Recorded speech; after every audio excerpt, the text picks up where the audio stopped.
उस शंख को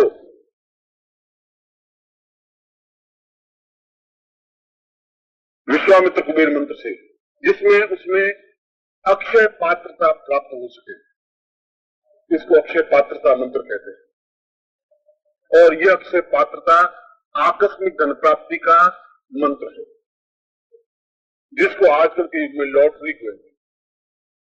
उस जमाने में आकस्मिक धन प्राप्ति के सैकड़ों साधन होते, जमीन से प्राप्त हो जाता था, जुए से प्राप्त होता था, और भी अन्य साधनों से प्राप्त होता था, राजाओं के यहां से प्राप्त था, जिसको हम परिश्रम करके नहीं कमाएं, अनायास अचानक धन प्राप्ति हो जाए, उसको आकस्मिक धन प्राप्ति या कुबेर मंत्र कहते हैं, या पूर्णत्व मंत्र कहते हैं।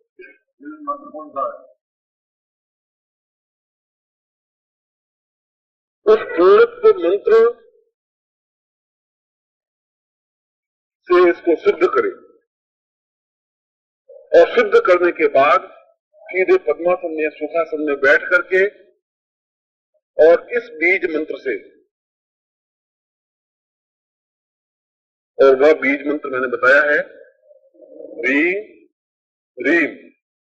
गम की ध्वनि बीच की है, वह मन में बोलनी है, गम उच्चारण युक्त नहीं है। मन कैसे बोलना है? रीम रीम। अब रीम फिर गम, मन में बोलना है री गम रीम। अब समझिए, पहले रींग, फिर ये उच्चारण युक्त हुआ री, धीरे से उच्चारण युक्त, होठ हिले बस, गम मन में बोलना है, और रीम फिर उच्चारण करना है। यह पूर्णत्व मंत्र है, फिर गणपति मंत्र है, फिर कुबेर मंत्र है। फिर गम तो गम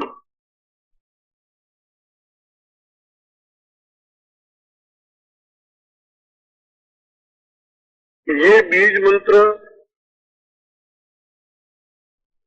अनुमान के अनुसार 1 घंटे में 1500 मंत्र जप होता है। ये एक सामान्य प्रयास है कि 1 घंटे में 1500 मंत्र जप हो जाता है, अगर निरंतर करता रहे तो, और कुल 1.25 लाख मंत्र जप करना है।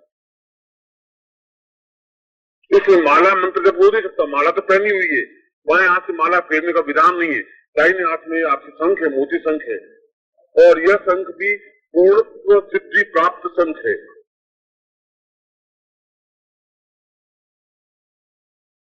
मगर आप उस हिसाब से लगा लीजिए कि मुझे 1500 मंत्र 1 घंटे में हुआ, तो कुल 1.25 लाख मंत्र जप करने में कितने घंटे लगेंगे? नित्य 3 घंटे मंत्र जाप का विधान।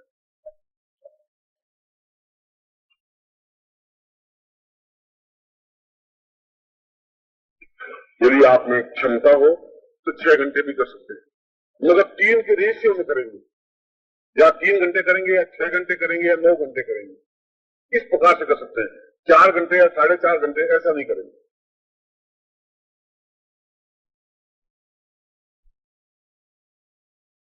इसमें जितने दिनों में आपकी मंत्र जब पूरा हो जाए उतने दिनों में, मगर प्रातः काल पूजा होगी, रात्रि को मंत्र जप होगा, फिर ध्यान रखिए। बुधवार को प्रारंभ होगा, सुबह सुबह इसका मंत्र जप होगा, पूजा होगी, और उसके बाद में या तो उसमें आप मंत्र जाप कर सकते हैं कंटिन्यूस 3 घंटे या 6 घंटे या 9 घंटे, और यदि उस समय किसी वजह से नहीं कर सके तो रात्रि को प्रयास करें। रात्रि के लिए किसी प्रकार के टाइम की जरूरत नहीं होती, और बुधवार को प्रारंभ करना जरूरी है, और बुधवार को ही समाप्त करना जरूरी है। इसमें 2 बातें हैं।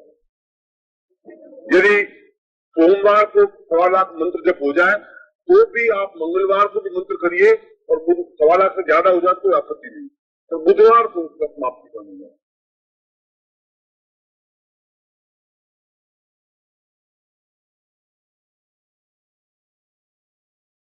अभी तो मैं जितना बताऊं, तो लड़का पैदा ही नहीं हुआ और उसके बाद में शादी तो हो जाएगी, वो भी वो पति पत्नी आपस में झगड़ रहे थे।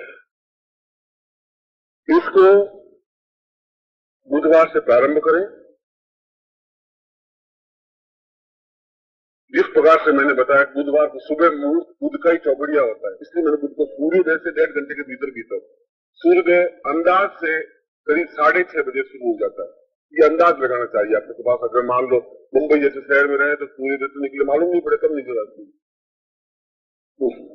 फ्लैट में, तो अंदाज लगा देंगे कि 6:30 बजे से लगा करके 8 बजे के बीच में इसकी पूजन हो जाए, नित्य पूजन होगा। और पूजन में केवल इसी मंत्र से उसके ऊपर कुमकुम, बाएं हाथ से कुमकुम, जल, अक्षत, पुष्प जो भी चढ़ाए हाथ में रहेगा, बाएं हाथ से चढ़ाएंगे। और 5 चीजों से केवल 550 पूजन होना चाहिए।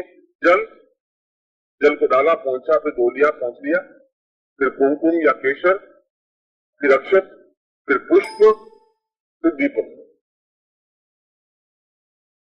ये 550 पूजा करें। तो उसके बाद में हाथ में ही रखे 3 घंटे तक वो हाथ में रहे और आप मंत्र जाप करें। बुधवार को करेंगे, फिर गुरुवार को भी करेंगे, शुक्रवार को करेंगे, मगर कंटिन्यूटी में मंत्र जप होगा। इसमें 2 बातें जरूरी है। यदि आप सुबह से कर रहे हैं 3 घंटे, तो फिर 3 घंटे के बाद फिर दूसरे 3 घंटे करें। ऐसा नहीं कभी 3 घंटे कभी 6 घंटे, ऐसा नहीं। यदि बुधवार को दिन को समय नहीं मिल पाता हो तो रात्रि को फिर आप 3 घंटे या 6 घंटे करें, तो दूसरे दिन फिर रात्रि को करेंगे, 3 दिन की रात्रि को करेंगे। तो पूजा नित्य रोज होगी। इस प्रकार से जब 1.25 लाख मंत्र जब पूरा हो जाए बुधवार को, तब इसको किसी सफेद वस्त्र में बांध करके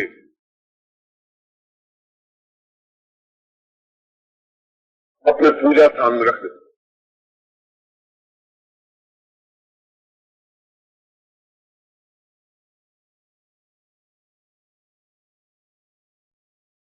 और उस बुधवार को जिस दिन ये मंत्र जब पूरा हो जाता है तो तर्पण करने की या यज्ञ करने की जरूरत नहीं है, केवल एक बटुक को भोजन करवाने की जरूरत है। बटुक कहते हैं जो कुंवारा हो, अविवाहित, उसको घर बुला करके भोजन करवा दे, जो आपका गोत्र का नहीं हो, अपना बेटा नहीं हो या अपना भाई नहीं हो या भतीजा नहीं हो, किसी भी पड़ोसी के या ब्राह्मण के किसी लड़के को जो कुंवारा हो, बटुक हो, उसको बुला करके घर में भोजन करा दे और उसको यथाशक्ति दान दक्षिणा दे दे।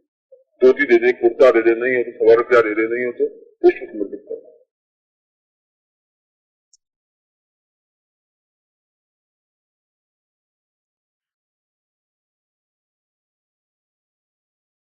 ऐसा प्रयोग करने पर निश्चय ही जीवन में अटूट धन संपत्ति प्राप्त होती है। आकस्मिक धन प्राप्ति तो होती ही है, ये गारंटी। मैंने जितनी बार जिन लोगों को समझाया है उनमें ये अनुकूलता प्राप्त हुई ही है, क्योंकि रात्रि को स्वप्न में संकेत मिल जाता है कि ये ऐसा लॉटरी का नंबर। मैं लॉटरी की परिभाषा नहीं दे रहा हूं, लॉटरी के लिए आपको लालच भी नहीं कर रहा हूं, मैं अनायास धन प्राप्ति की बात कर रहा हूं। जमीन में से निकल सकता है, कोई दे सकता है, कहीं आ सकता है, घर में पड़ा मिल सकता है, लॉटरी के माध्यम से मिल सकता है। जो भी अनायास धन प्राप्ति के साधन हो, जो कि नियमों के अंतर्गत हो, नैतिक नियमों के अंतर्गत, कोई छल कपट वाली बात। मगर यह मंत्र उतना ही तीक्ष्ण है जितने तीक्ष्ण आप हैं, हमारा जीवन है, जितना प्रामाणिक आप हैं कि आप जीवित हैं। अगर ये बात प्रामाणिक है तो ये मंत्र भी प्रामाणिक है। इस मंत्र से अटूट धन संपत्ति प्राप्त होती ही।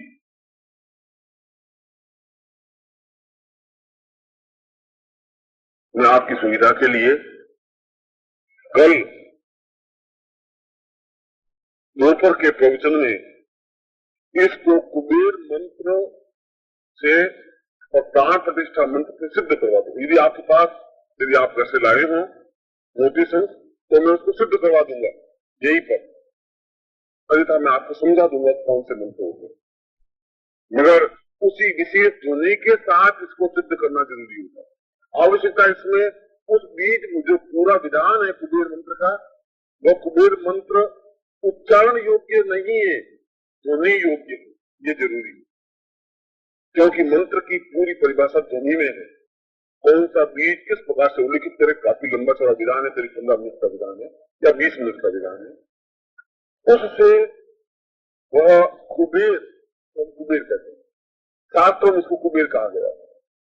यह कुबेर प्रतीक है, कुबेर आकार का है, इसमें मोती शंख को इसीलिए घर में आप दक्षिण में पढ़ेंगे, दक्षिण में इसको कुबेर शंख कहते हैं।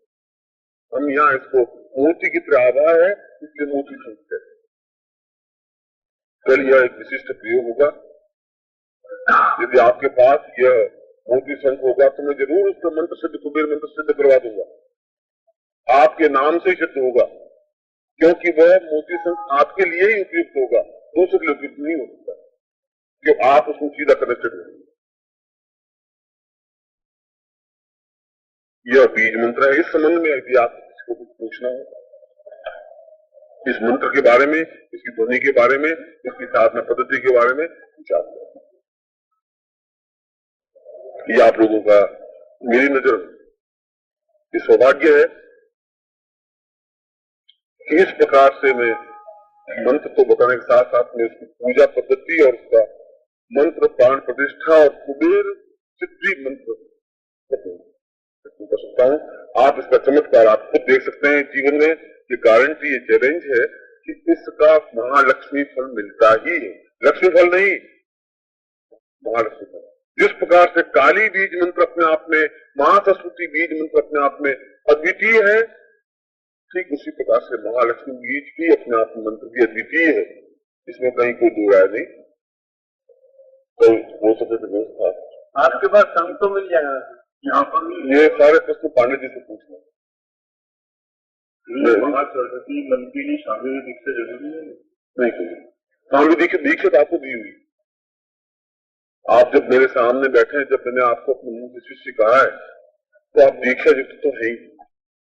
यदि विशिष्ट दीक्षा नहीं ली है, अगर विशिष्ट दीक्षा लिए तो और पंचन युक्त, नहीं तो आप प्रिय हैं, मेरे आत्मा के अंश हैं।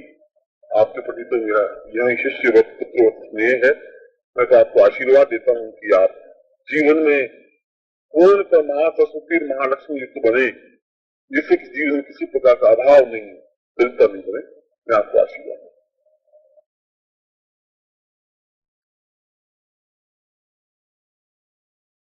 महालक्ष्मी,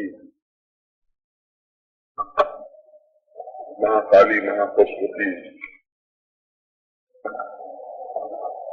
आपका मार्ग प्रशस्त करे और कल्याण का फल आपको उपलब्ध करे, ऐसा ही मैं आपको इस महाकाली शिविर में आज प्रार्थना का आशीर्वाद। कल रात्रि के प्रवचन में मैंने दक्षिण काली के मंत्र की व्याख्या करते हुए महासरस्वती बीज मंत्र, केवल सरस्वती बीज मंत्र नहीं, महासरस्वती। नमस्कार। अगर आप सद्गुरुदेव डॉक्टर नारायण दत्त श्रीमाली जी के शिष्य हैं या फिर उनकी दी हुई शिक्षाओं से और ज्ञान प्राप्त करना चाहते हैं तो हमारी चैनल को जरूर सब्सक्राइब कीजिए और नए वीडियोस की जानकारी के लिए बेल आइकन दबाएं।